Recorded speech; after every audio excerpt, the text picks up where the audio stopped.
Welcome to the Urban Complex, a system of interrelated, emotion-charged ideas, feelings, memories, and impulses. This name takes the definition and lays out what a listener should expect. A podcast where ideas, feelings, and memories collide, leading towards meaningful change. I'm co-host Chris Richardson. Please enjoy the journey with the Urban Complex. Smarter cities for a stronger tomorrow. All opinions by Chris Richardson, Dominic Papa, and podcast guests are solely their own opinions and do not reflect the opinions of Arizona State University or the Arizona Commerce Authority. Any endorsement of or messages from sponsors are solely supporting the production of this podcast. There is no relationship further than podcast purposes with any sponsor unless separately created with another entity.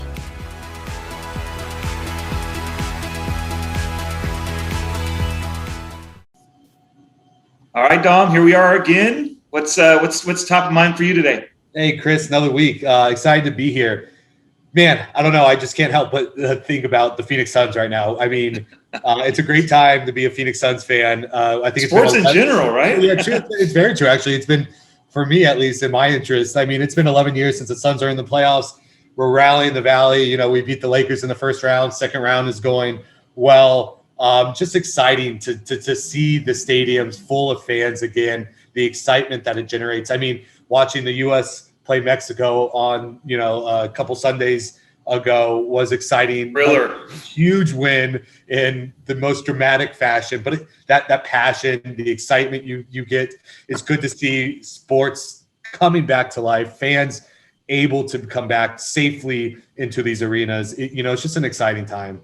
I like how you phrase it. Suns are currently doing well. No jinx here. No jinx. Yeah. But, humans, we need something to look forward to. It's been a rough year plus for many sports. Is that thing? Football's right on the corner. I know at Arizona State, we're already planning on how football stadiums, how dense they're going to be. And it's looking really like high density. So that's exciting. You're right on.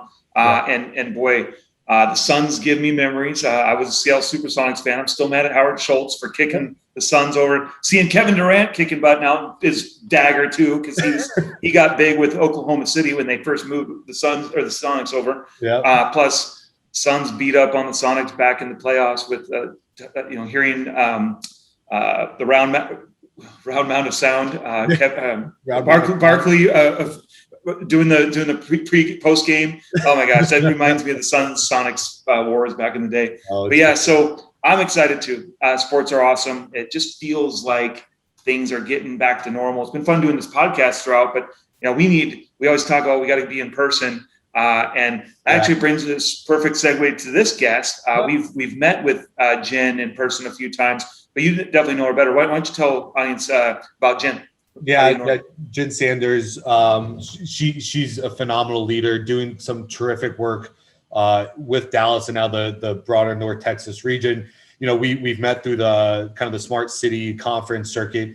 She runs a very similar organization in the Dallas Innovation Alliance as the nonprofit that we started here, the Institute for Digital Progress. So, we've kind of really helped each other as we've kind of had to bootstrap our nonprofits to really drive, smart city, but now the evolution of smart cities to smart regions. And so we've been kind of mentors for each other in our growth and our maturity of going from smart cities to smart regions and, now a smart state. And so she's been someone that I've worked very closely with and been able to, bounce ideas, advice, knowledge off of her. And, we're always looking for exciting ways to potentially collaborate across states. So I think this is going to be a really interesting conversation, especially in the frame of what's happening now with the federal stimulus, right? And cities needing to partner regionally with other cities, with other agencies to drive innovation at scale. And so I think this conversation of how do you go from a smart city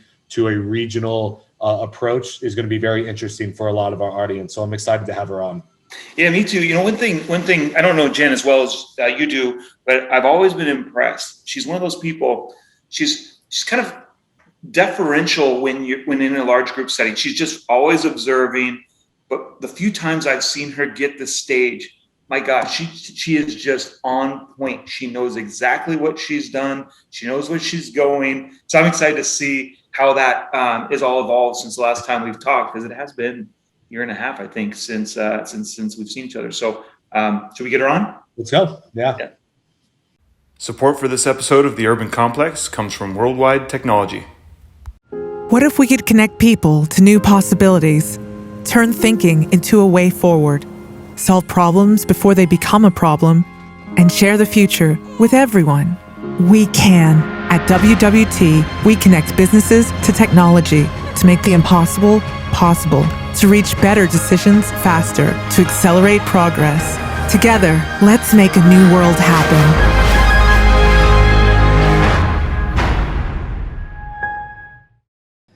Jen, how are you? Welcome to the Urban Complex. I'm good. Thank you guys for having me. I love what you're doing here. I never miss an episode. Thanks, Jen. It's great to see you. Yeah, Chris and I are excited to have you on. It's almost been too long. Such good friends. We're happy to have you on and tell a little bit about your story. So, we're excited. I know you so well. I think Chris knows you from our conference circuit days. But, why don't you talk to our audience a little bit about your background? What do you want our audience to know about you as an individual? Take your time. We're going to get to your work with the Dallas Innovation Alliance and the North Texas Innovation Alliance in a little bit. But talk a little bit about your background, where you came from. Yeah, no, happy to. So, the moral of the initial story is I kind of learned about sustainability by osmosis. I was born in DC, and my dad is a recovering federal employee, but working for EPA, I was joked that I didn't get Lunchables, growing up. I couldn't have any of the things, no packaging, and I always felt like that was so unfair. That's so terrible when you're young, but I really wasn't planning on going into sustainability, but my background is consulting. And so, started to have a lot of clients in that economic development, sustainability, utilities, all that good stuff space. And it really just, led me to the inevitable conclusion that was going to be a huge piece of what I focus on. So the background function of the work that I did is really around, strategic communications and change management. And that's really translated, very well into the partnership structure and that integration that we do now. Not to mention cities could use some change management in some ways, right? So helping them move across. Plus, by the way, stay tuned with your sustainability interests. Our guest, Ron Gonen, you're going to love. It's all about the waste-free world, and it probably will have dropped by the time this episode's up. So. Oh, very good. I will tell you, circular economy is one of my new nerd out areas where we're really trying to make a heavy push. But, to your point, cities have a hard time, obviously, moving quickly. But I think some of it is, no city comes to our organization and says, I have too much time and too much money, And so, however we can shorten the bandwidth necessary to get the right people in the room to know what needs to be done and just facilitate is really one of the functions and the value we try and bring. I love it. Well, thanks for the background. It's interesting. As we talk to more and more smart city leaders in the space, it seems that a lot do come from that management consulting background. And so maybe it's a trend there. We try to, provide the advice for leaders looking to start smart city plans. And so maybe one of the ideal positions is a management consultant. So that's great. So Jen, before we jump into the organizations that you're helping to lead, a kind of running joke now that Chris and I are doing on the podcast is asking our guests what their view of a smart city is. Because I think, as we all know, no one can define it. There is no real definitions, but it's been interesting to see from the different guests and their different backgrounds, how they approach smart cities and what they think a smart city is to them. So please provide us with kind of your definition of what a smart city is, and maybe give us a little bit of what you see is working and what's not working before we jump into the work you're leading. Oh man, yeah, and you're totally right. Especially when this started, because one of the first definitions I think came from ICT, and it was very focused on technology. And so when we started, it's a very holistic view. And I think everybody is understanding now that the technology is a catalyst, but it's not the starting point. We always start with what's the problem we're trying to solve with a citizen focus. And the kind of the formal definition of how we talk about smart cities is a smart city lives at the intersection point between community data and technology to accomplish goals, be innovative, increase economic development and whatnot. But it's really, community first. And then we find what are the tools that get us there as quickly as possible. That didn't exist 20 years ago. Some of this is pure block and tackling without like business intelligence software or some of these data analytics pieces. it was just not going to work. And so now learning to use the tools, distinguish between methods, that's a process. Yeah. Hey, you're like, I'm taking furious notes here. I see Dom doing too. Like, you said something really interesting. Hopefully it wasn't completely off the cuff because I missed it. You said that your view lives at the intersection point between data and what? Like it was sure, community, data, and technology. There we go. Those three areas. Mm-hmm. I love it. I love that approach or that kind of viewpoint, because you're right. The first definitions of smart cities, I don't think people or community was anywhere in those first definitions, right? Yeah. You almost had to be an engineer to understand what those first few definitions were. So not to mention, Don, they were throwing the tech at it and didn't realize it was the data that it was generating that was the more valuable piece, because they can maneuver around. Yeah, it's awesome. Yeah. Well, shiny object syndrome, very much so. Yeah. Then you try and hamstring it, square peg in a round hole, and that there's a lot of cautionary tales, right? Right.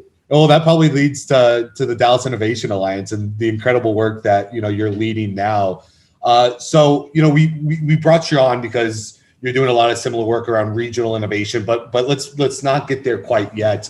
I want to let the audience kind of hear your journey and how you've progressed to scale through your work. And so let's start with the Dallas Innovation Alliance. What was the genesis? Why was it created? Give us a little bit of a background of what it is and what you're doing. Yeah, it really started with this kind of fascination as I saw the industries I was working with converging, and how does that translate to a smart city, and really recognizing that Dallas has a unique need, and Phoenix is in the same position where there is so much rapid growth, there's so much strain on infrastructure. How do we get ahead of that to make sure that we're reaping the benefits and we're creating the best possible services? So my co-founder, Trey Bowles, and I went to former Mayor Rollins. We said, Dallas really needs to get on its game. We really need to advance here. Are you on board? And he said, that sounds great. Report back and let me know how we get it done. And so working with other leadership at the city, it really became the concept of a freestanding nonprofit really felt like the best way to go. And so getting everybody to the table, being able to work quickly, in some cases we describe ourselves as an R&D arm for the city to move really fast, get those results and justify larger investments. And very, very excited, launched at the White House in 2015. And then through our Living Lab, which has 10 integrated projects in a 6-block corridor, we were able to create the fastest to market, smart city initiative in the country. So the Living Lab, with its integrated projects, we matched it against 5 use cases that were aligned with 7 strategic plans the city had. So we really wanted to show, 1, the direct alignment, 2, how one project could accomplish 3 KPIs across department, which creates efficiency. But it ended up being the fastest to market smart cities initiative in the country. We went from that ideation to in the ground in about 10 months, awesome. Which typically causes a jaw drop, within cities. And so, we work with cities all over the world to really understand. Yeah. Now, Jen, for that specific, for the DIA, for the Dallas Innovation Alliance, and we'll use DIA, what really helped spur that fastest to market? Was it the executive level leadership from the mayor? Was it, the nature of the community in Dallas wanting this? Like what helped you really, really accelerate that program? I mean, what is it that maybe other cities can look to help replicate in their communities? So, the advice I was given by an initiative in Austin actually was, you need an elected champion, you need an internal champion, and you need a community champion to really help drive this. And so making sure that we had that was obviously critically important. We had previous relationships with organizations like the Dallas Regional Chamber of Commerce, DART, and some of these other critical pieces. And so we really were thrilled that they were open to coming to the table when nobody really understood what we were talking about. Yep. And really, we didn't either. The joke is you build the plane while you're flying it when it's something really emerging. But Dallas, has they've always been super innovative. They don't always get recognized for it, but there's a real desire to be ahead of the curve and leverage all the Fortune 500 companies that are based here, the startup culture. And kind of to that point, it was really, really important to us that we not only worked with the AT&Ts and Toyotas and Cisco's, but we brought in local startups to be able to advance their mission, get to commercialization. So we really, really wanted to have that top down, bottom up from that side of the house.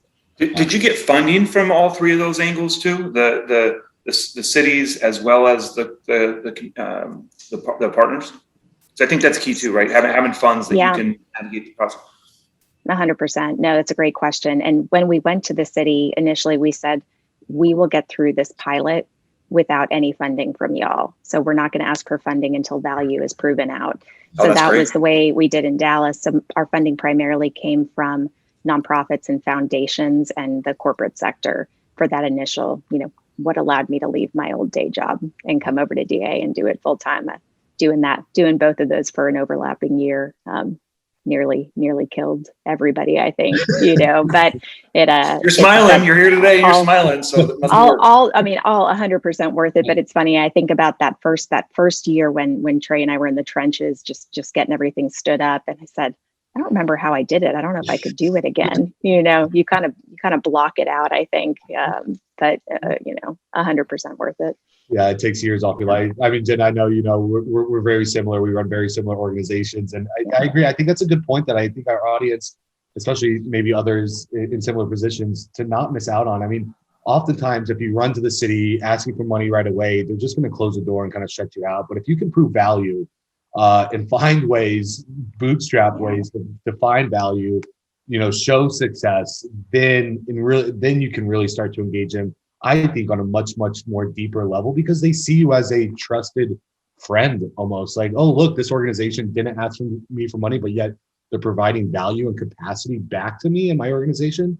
Let's find a way to deeply partner with them. So I know I feel like I also have years knocked off my life from those first years of straight hustling.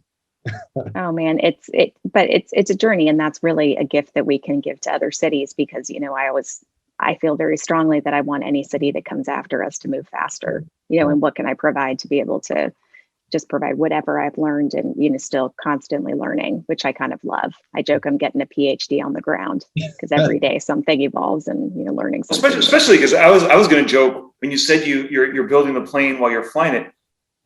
I have a funny feeling you didn't even know it was plane you were building. That's the thing. Like we're creating this thing. We don't exactly know what it is, and we'll see in 5 to 10 years. It's gonna be amazing. But it's just that feeling of learning, trying, doing. I love that it started where, hey, we're not gonna take a dime until we prove it, and that builds buy-in, and then you can do it even faster. It's awesome. Well, and I'll tell you the one other thing, and this might have been even more compelling than not asking for money, is we said we're gonna try new things. If it works, you did it all, you get all the credit. And if it doesn't work, I will fall on the sword. So really taking the risk out of it, I think that was as compelling, or maybe even more. I love it. Yep. Take that risk for them. That's perfect. So, I mean, Jen, we could talk, we'll probably have to have you on again just to talk specifically about the DIA and the work you're doing. But, we wanted to have you on to talk about how, the smart city and the work in the DIA has kind of progressed to driving regional innovation, because as both of you and I are big, and Chris are passionate about kind of driving this sort of innovation and collaboration at scale. So let's talk now about you kind of your new initiative or what's you're working on now around the North Texas Innovation Alliance. Talk to us about that. How did it start? Well, how did it kind of scale from DIA, and how is it structured? No, 100%. I talk about the North Texas Innovation Alliance as the DIA on steroids, because we really found that the model of DIA was really proven out. So we didn't want to mess too much with the structure when we went to a regional level. And really from day one with the DIA, we knew it needed to go regional, state, et cetera, right? And in Dallas, Fort Worth, and North Texas area, the boundaries don't matter between cities, because people cross. I think 45% of the population crosses at least one county line every single day, and no resident cares that they cross that line. They want the traffic signals to work. They want to know that emergency responders can find them. So, really, a lot of it is how do we better serve our residents? But I think, from the perspective of the structure, we have 25 cities, agencies, counties involved. We're rolling in the private sector. Our university consortium is heavily involved. So the makeup, is very similar. A big group that we're engaged with are economic development corporations.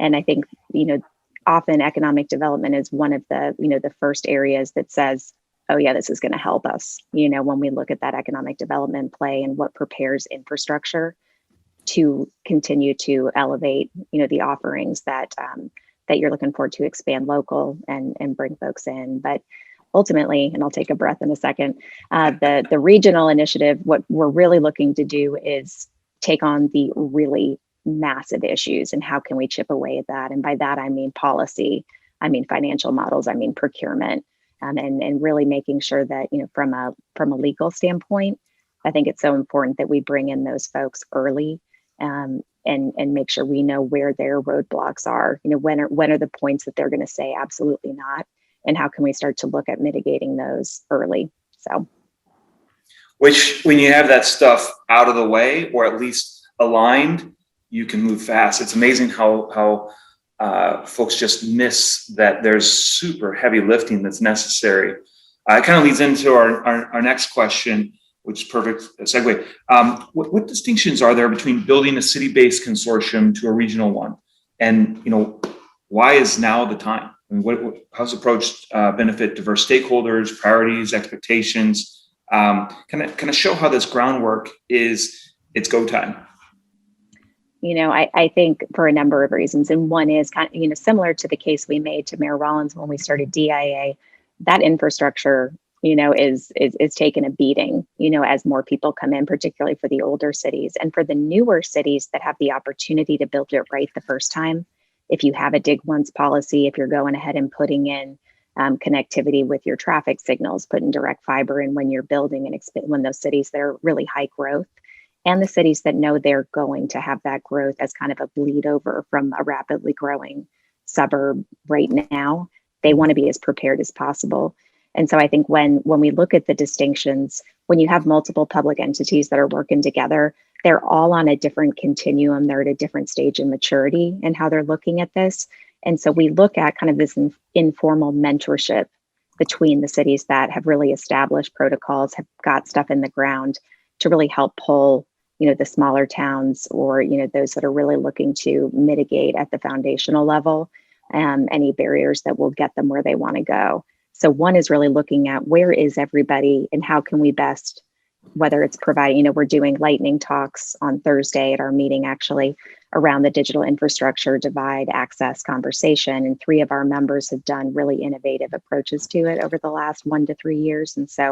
And they range from a 25,000 person town to a 1.3 million city. And so really looking at how they're getting things done and what we can all learn from them is a huge priority. So, that's part of the example of what we're looking to do. One thing that'll be interesting, I remember we were trying to coordinate some work together, and it was winter and you didn't even have heat. Like, what did y'all learn from that? I mean, that when you talked about the infrastructure is taking a beating, those are things for a long time. Like, how is that either helping or like get focus, or anything you can share there? I know it's maybe a sensitive topic, but I bet it will have a major impact on what you're all doing.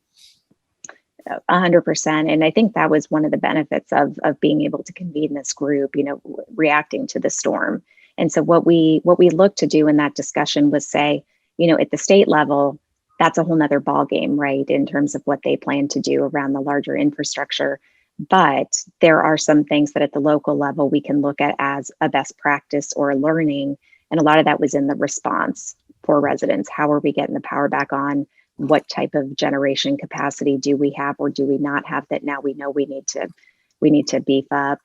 So I think a lot of what we focused on is what can we control and what can we improve at the local level when severe weather comes into play, because, the freeze was, unprecedented really, but we have a ton of tornadoes. We have a lot of big hailstorms. So there are unfortunately, there's a lot of cases where flooding and damage and that precaution we can learn to approach together, in a consistent way.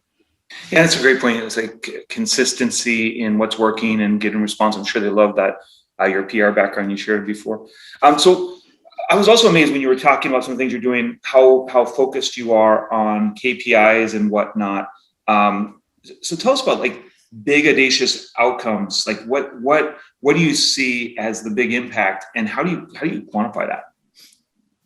So and that's evolving, obviously. But when I think about what could come out of a regional initiative, is one, how do you, to your point, some of it is about elevating the profile for what the good work that's being done, and I think that that's critical on a lot of levels.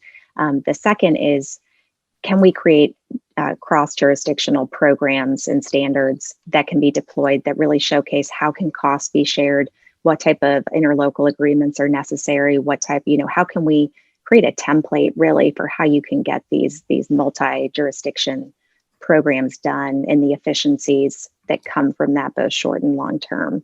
So we're really looking at what type of agreements. It might be a P3, it could be specifically federal funding that's coming down, which obviously provides its own great opportunity, but navigating that with particularly right now with the shifting guardrails, right, is something that we're all looking at. Is there something you already see? Some of our audience may not think the same way you are in terms of this cross-jurisdictional approach. Like, what efficiency might there be? Like, spell that out a little bit. I think that's a really interesting topic. Yeah. So I think, speaking to, residents crossing county lines constantly, if you can create a standard implementation or communications protocol between traffic signals would be an example. What connectivity is necessary for everyone to do that, and that might be new fiber infrastructure, right, where it doesn't exist. But if you can create that consistency operationally, it really provides benefit and efficiency. Congestion and traffic backups is mitigated or improved, and that leads to resident satisfaction, which is an ultimate goal, and also is a template for how do you create the common communication systems. And shared costs again, because when we look at, I'll stop, but when we look at, there's a small town that approached us years ago actually and said, we know we're about to get the bleed over of this growth because we're 7 miles from this massively expanding city. We don't know how to prepare for that, and we want to be prepared to absorb that growth and make the most of it. And so, because they're smaller, they can't get the bids, they can't get the pricing responses that a larger city can get. So if they do projects together, it elevates smaller towns too, and their ability to have bigger buying power at a cost that is at a scale that they wouldn't be able to put forward to the private sector. Thanks for stressing that with a great detail. I know you referenced that project, traffic signal project earlier, but I think that drives it home with the efficiency piece, because that is what this is all about. When you can make it easier, make things interoperable and better quality at the same time, and cut costs. So who, for this type of approach, like, who needs to be at the table? And as you help bring them, did you find anyone unexpected that you weren't predicting, so that people can replicate what you're doing? It's great work. Yeah, no, 100%. So obviously bringing in agencies and counties alongside the cities is critical. So that's at a kind of a baseline. The roles that have been chosen within those cities to lead, to be the primary contact or attendee, it's been really fascinating who's been chosen, to be in that role within cities. We have a lot of city managers, CIOs, chief innovation officers, transportation leads, et cetera, and economic development. But there's a lot of strategic initiatives folks that got brought in day one. There's a lot of data analysts that come consistently because they really understand that has to be integrated into anything that we're doing. So that's one piece is the interesting, human that's put forward to lead strategically within those areas. But what we're looking at is how, again, how can we make sure EDCs are fully leveraged, special districts, with cities that really have, we want to work on downtown. We need the public improvement districts in the room.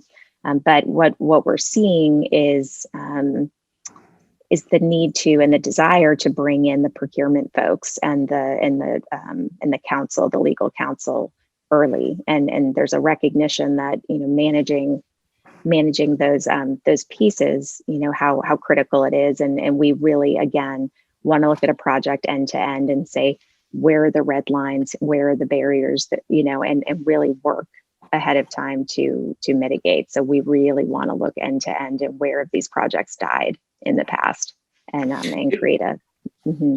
You mentioned quite a few folks. Is there anything that you may take for granted in how you've brought them together and how you get them to work together that might be something others can replicate? Meaning, sometimes the secret sauce is how you get a large group convened, but more importantly, getting them to work together. Anything that comes to mind? I know that might, you might take it for granted, but I think some put them all in a room and nothing happens, right? I'm gonna give me a second because hopefully my brain will get there. But I was really shocked by how many people came to the table with kind of a blind, invitation for the initial convening. I think we had 30 or 35, entities that showed up for that first meeting, and they stayed.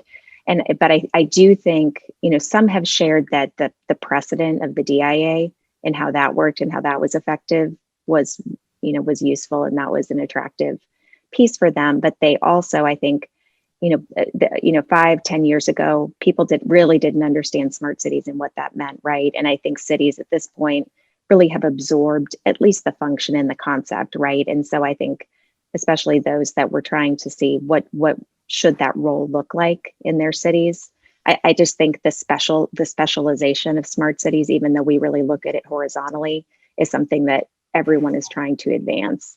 And getting folks to work together, there's commonalities, and we spent most of 2020 coming to a decision on what are the 6 areas we want to focus on. And I joke, it's, we wanted to go from boiling the ocean to boiling the Great Lakes, and now from an execution standpoint, we want to, we're trying to get down to tributaries or, whatever. But we know that we have a niche that we can carve out that hopefully will be a catalyst, in broad progress, I guess. Yeah, I Chris, I think to your point, that's what's so compelling about the Dallas Innovation Alliance or the North Texas Innovation Alliance, or the connected, your point of you get people in the room and then nothing happens. Well, it takes some sort of outside entity to help move the ball down the field, right? Because cities are so limited staff, limited resources, that they're so worried about keeping the lights on day to day. They don't have time to really sit down, focus, and manage and plan for those big audacious outcomes. So they need an outside organization, an R&D department, as Jim mentioned earlier, or an innovation department to really help move projects forward that are looking at those big audacious goals. And so I think that's what's so beautiful about this kind of outside entity, whether it's a nonprofit, public-private partnership, that can act as this sort of pseudo R&D department or regional innovation office. Jen, I have a question for you along those lines. I mean, do you know how many of your cities or organizations actually have a chief innovation officer, or that's hired and as a part of the city? Because I know here we have zero. None of our cities have a chief innovation. Really? So I'll kick that back to you just for a second. Yeah. So where typically does that role live then? Because that's something I can speak to.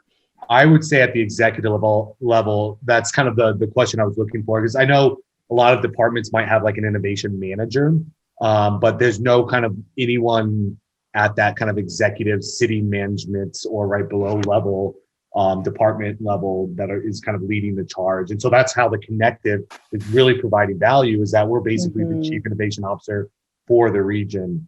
So I was just curious. I mean, Dom, we've seen it, 3 different ways so far from guests here. We had one where it was kind of the effective of the CIO plus innovation.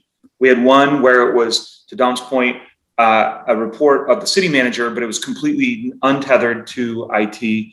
And then we had one where it was that was a transportation department, where they created this office of extraordinary innovation as a beacon that, hey, we need to blow up the previous concept of transportation. We have to really turn this on its head. So I don't know. We haven't seen a common model. Hopefully that gave you some time, but I don't know. What do you see in the region? No, it's growing. I mean, if I'm throwing out a guess here, it's probably 5 to 7 of the 30. It may be a bit higher than that, but I will say, the agencies, have really embraced, or the independent. So the DFW Airport, for example, has an entire innovation department. The DART has brought in, an innovation lead, and so a lot of the focus areas, though, are also different, based on the use cases that entity is really dealing with. But what I would say is, when we started DIA, we did a whole benchmarking report of now, 10 US cities of different sizes and how they're approaching smart cities. And that really showed us how different the role landed in the org chart. So some became a combined role, kind of got rolled into the CTO or CIO. It became part of their scope.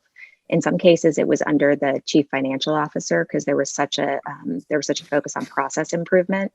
And sometimes it's freestanding, but it's always, one of the functions is always for it to be cross-cutting, and how do you really unite and connect dots internally to have that innovation, be consistent and to find those efficiencies across departments. So again, it's growing, but it still seems, it still typically falls under another function. Some fall directly under the city manager too, but then have a team that's still innovation focused. Yeah, that's a great point. I'm sorry to put you on the spot there. I was just trying to get at, because it's often it's hard for a city to hire a full-time person, pay for benefits, where if you can't quite get to that level, you might be able to rely on organizations like North Texas Innovation Alliance or Dallas Innovation Alliance, right?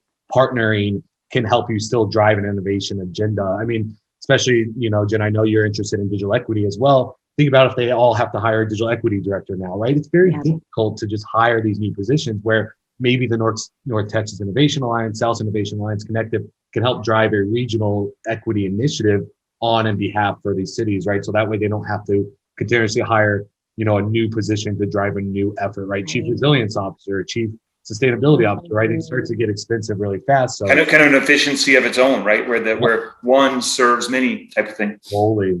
So sorry, just try to get that.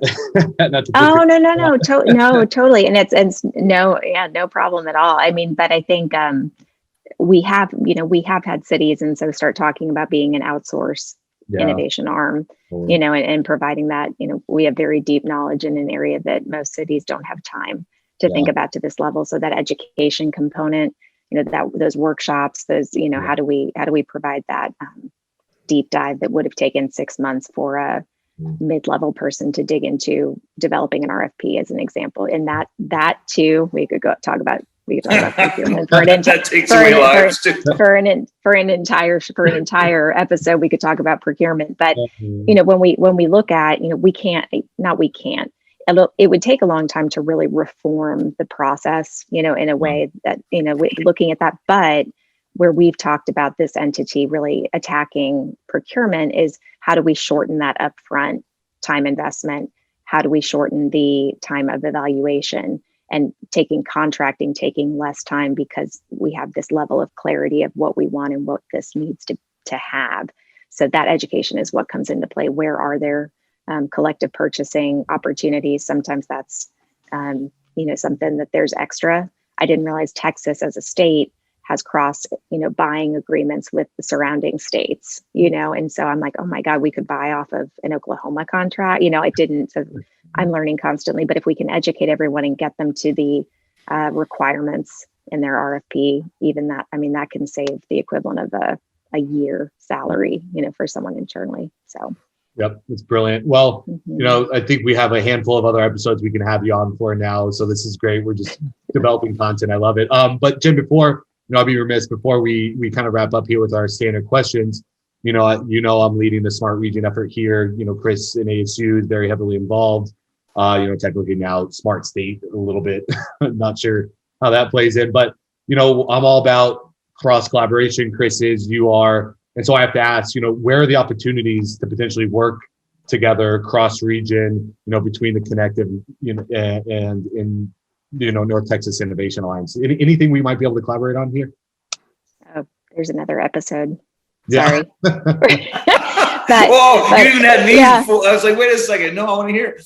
Oh no, we'll talk about it now. But man, I think there's so much opportunity down the road. But I know we've been talking for years about formalizing, and whether or not it's comparative pilots, if we're taking a tactic on the same area as y'all are, and how do we make sure that we're really aligned in how we're sharing results and different pieces. But kind of the immediate opportunity, I think, is through this call for revenue generating solutions for government, proposal we put out on marketplace.city last week. Okay. The whole goal of a financial models working group for us is how do you know what the new opportunities are in creating new revenue streams for cities that will allow us to deploy innovative projects more quickly, fill any budget gaps that have come into play, et cetera. And so when we get that report in the analysis, I think there's such an opportunity for our organizations to work together to share those results, look at what makes sense, and really evaluate together. But I think all cities are looking at this. So we're hoping this will be kind of a baseline market landscape to know what we don't know, how are other cities and regions. I'd love, at some point to hear, how do you all define revenue? Yeah. Because some cities, and data monetization, good Lord, I don't want to touch it today. That's such a mess. But some look at it as pure efficiency, right? Are they saving time? Are they saving money as additional revenue? But some say, how do we bring in more money, right? The hard dollars. So I find that different cities define revenue differently. So yeah, completely. So you're saying there's your region, North Texas Innovation Alliance, has an open call to outsiders, organizations for these kind of revenue generating solutions, just to provide this kind of market landscape. Something tells me you're not just thinking like Florida, where you're going to sell driver's license information for revenue. So Texas does that too. Yeah. Okay. They do. This is why we're getting a constant people that are very, very concerned that my car warranty is about to expire. I mean, I really appreciate the level of concern that comes into play and how they really want me to be safe. But anyway, that's how they. Yeah, but to Tom's point, anything that you're exploring? Well, I think that's so you're saying there's an open call. So when does the open call wrap up? July 16th is the deadline and when that ends. So we've got time. And what's interesting is some of the solutions that are already coming in, because kind of keeping up with the categorically, vendors look at it very differently too. So we have some that are efficiency, some that are zero CapEx coming in, some that are, I think it's going to be really fascinating to know what we don't know and be able to have that spur ideas of how you structure, again, deployments. Yeah, it's going to be great. Jen, I love this idea because both of our smart region efforts here, the Connective and the Regional Partnering Center down in Southern Arizona, are both very, very interested in the same topic, right? Revenue generating solutions, help bring in alternative, streams of revenue to help drive these solutions. What if we were able to get the Connective in Southern Arizona Smart Region through the Regional Partnering Center to join the North Texas Innovation Alliance on this call and kind of agree to participate in the sharing of solutions and what comes from that call, have kind of a 3-region partnership to explore, the results of your open call. Is that something we might be able to formalize or agree to partner on? Love it. Let's do it. Let's do it. Wait a second. Did it happen on the urban complex? Did I hear? I think this is an opportunity. I mean, why not? I mean, all of our regions are looking at this. This could be a great way to, as you mentioned, kickstart this partnership between our regions. 100%. And I think it has the potential to be national, right? Because there are cities across the country that have reached out and said, can we see that when it's done? Can we find ways to utilize this information? I think it's a really incredible way to prepare for how we structure things. So I think what comes out of it is what feels most viable to the priorities of each of our regions, some of which we know are the same and are aligned. And should we, how do we deeper dive into what a structure of that would look like? So I think we can all help each other share ideas and move more quickly, and what that looks like, Well, Dom, as I hear Jen, like Deb Lamb and Smart Georgia come to mind. Yeah, like very, very similar mindset. So Peachtree Corner in Colorado. I mean, there's a lot that I think can join in this movement.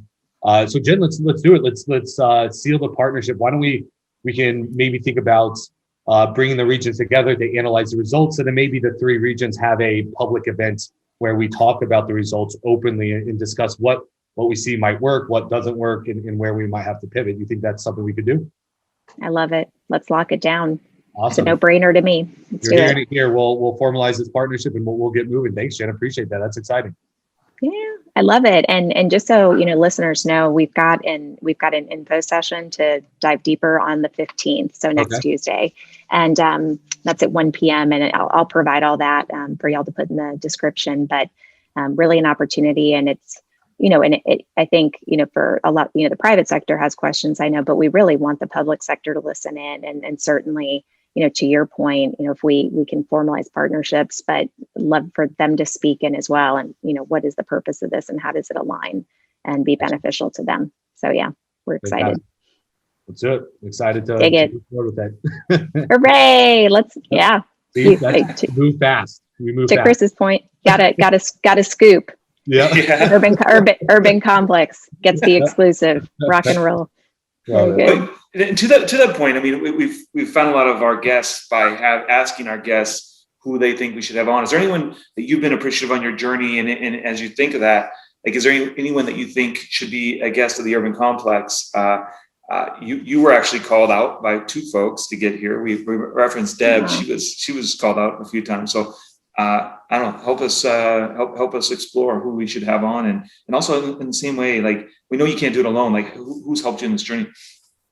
Oh man, I mean, really, so many, and you've had a lot of them on already. So I think, but in terms of being additive, there's some folks that I had followed with admiration and kind of nerding out for quite a while. And I think Brenna Berman, former CIO for Chicago, really pioneered a lot of this and some similar models. And I think she would be great to come on. And I've certainly learned a great deal from her. My co-founder, Trey Bowles, really lives at the intersection of entrepreneurship, innovation, and the smart cities piece. So he's been developing an entire plan for Dallas around innovation and entrepreneurship. I think that cross-section is something that hasn't been kind of directly, put on paper, as an integrated strategy in many places. I think, there's a lot there. Amy Ossiker in Charlotte, I don't think it's been on there yet, but Envision Charlotte is a model that we really learned a lot from when we were forming the DIA, and on it, I could go on and on, but those are three that come immediately to mind. I'll tell you, Jen, when it worked and when Dom and I knew you were coming, we knew it was going to be great, but this was awesome. So with that, the Urban Complex gives a big note of thanks to today's guest, Jen Sanders, Executive Director of the Dallas Innovation Alliance, and sounds like the North Texas Innovation Alliance as well. That was news to me. So thanks. I've done it again to myself. Two full-time jobs at the same time. Well, Here we go. And now it looks like cross-regional alliance coordinator as well. So thanks for taking that on. I'll be the initiator, but we're gonna have to find something else. Thanks. No, I so appreciate being on. This has been fun. You bet. Talk soon. Cool. All right. Bye, guys. Bye. All right, Chris. That was Jen with the Dallas Innovation Alliance, now North Texas Innovation Alliance. What'd you think? I always learn so much from Jen. Like I said, kicking this off, she just give her the stage and she just knows this stuff deeply. Some things that resonated for me that I think are important to reiterate for those, no matter where they are in their journey. Yeah. I guess I'll start with what I heard her saying was when she started the DIA and took the risk of finding that, I think she said, an elected champion, an internal champion to the cities, and an external community champion. When she was getting the buy-in from them, her pitch was, look, money will come, you can help us bring it, but I don't want to charge anything for this first thing we're going to accomplish together. And we're going to take the risk together. And her organization, if it didn't work, would fall on the sword, I think she even said. But she created this win-win. There was a zero way they wouldn't do it, right? They had a common vision of what they wanted to achieve, and they kind of didn't exactly know what it would be. But she didn't make them pay until after the value was proven. I think that process, when you can do that, builds the buy-in. And then later, when we were talking about who needs to be at the table and how do you get them to do, I think it's that mantra. She found ways to create what's called blue ocean space, right? Ill-defined places that folks want to focus on, and create this culture of curiosity, so to speak, where everyone's leaning in. And then she can kind of orchestrate how it's going to go so that everyone feels like it's theirs, and everyone wants to contribute. And then that's when you get the crazy stuff, like when the proverbial shit hits the fan, right? When they had their infrastructure problems, you hear what she said, like kind of her on the spot. It's a touchy subject. They didn't focus on what they can't control, right? Things need to happen, states to really fix it the right way. But they knew that by pulling the interest of the community they built focus on the communication, focus on the experience of the community, focus on how do we get the best result for the crappy situation they're in and get through it. I think those things are what you want with the community. And, if you focus on value, ways to quantify it, ways to build buy-in, and then, have a great trust and discussion, you can really explore the tough topics. So I think she's really set the stage for amazing things, and just great to hear her perspective. Yeah, I mean, you brought up some great points, and that's, I think we both have similar organizations, and we created it for a reason. I love that. What was that comment? The Blue Ocean Space? Blue Ocean Space. There's a book called Blue Ocean Strategy, and I'll have to read it because it's brilliant. Because I remember when I was going through my master's program, focused on city management, right? How to become a city manager, how to run cities. The mantra was, you have to do more with less. You have to do more with less. You have to do more with less, right? Because cities' revenue was getting limited, but citizen demands were growing and growing and growing. So how can you match the demand when your resources are going down? It's almost a no-win. Right, but if you move into the Blue Ocean Space, you can actually create together, and sometimes you can find the creative revenue sources, which also she started bringing up. This Blue Ocean Space allows innovation to occur, allows you to kind of tackle things in different ways. Exactly. And so these organizations that enable cities to do more with less, because these not-for-profits, these public-private partnerships can actually help do things that the cities can't. And so I just love the model, as we've talked about, extensively on this show. I think it's just a way. Don't be afraid to collaborate, get outside the box, find those external partners, whether it be these community organizations or even universities. We've talked a lot about universities here, but if you really want to drive innovation, look to collaborate, look to partner, especially at the regional scale, because as she mentioned, I think this is becoming natural across the country. Citizens don't care what city they're in. They just expect the service, right? They want it seamless. And so you really need this sort of. But at the same time, she deeply understands who she's working with, and she's not. She doesn't. What did she say when she kicked it off? I have to check my notes here real quick. No city comes to her and says they have too much time and too much money. So she's realistic with that. And I also found the efficiency side of her approach.